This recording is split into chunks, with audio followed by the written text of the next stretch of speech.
ตัวนี้ก็กินมันปลาเลี้ยงของเราตัวนี้ก็กินมันปลาเลี้ยงของเราเดี๋ยวพูดรสชาติของเราต้องเป็นตอนนี้เขาอันด่วนมันน่าดีที่นอนบ่เนี่ย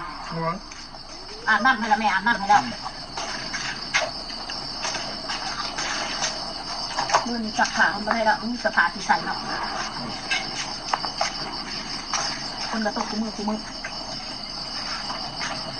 างในล้มกลับไง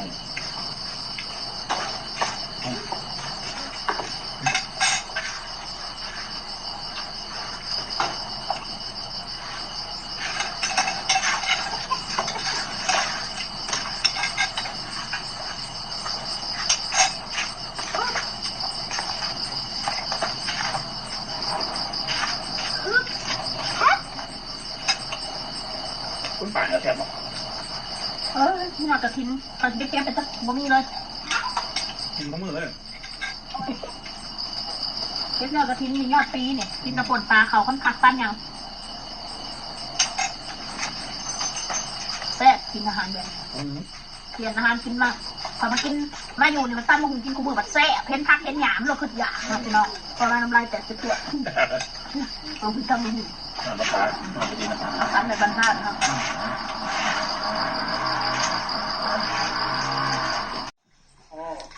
ใหญ่มอนเป็นไปได้ประกบหวยลูกแซ่บวะนี่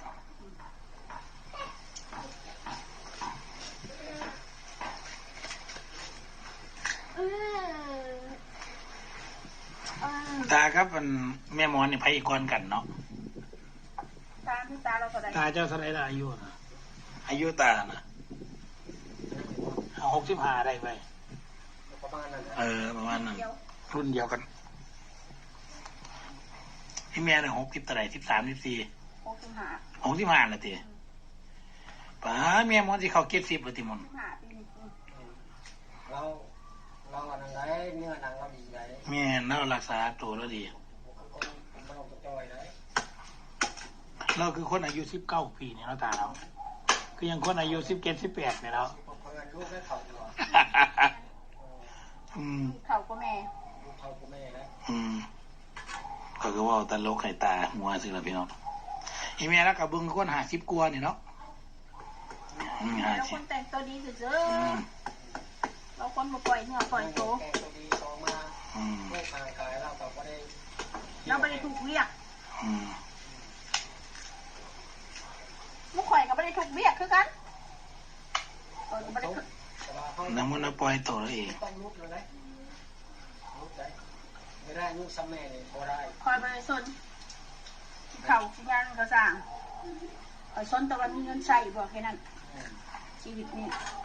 อายุนี่ทันอายุแน่ซ้ำแม่บ่ซ้ำนะตรงนู้นเลยเข่าแล้วหน่อย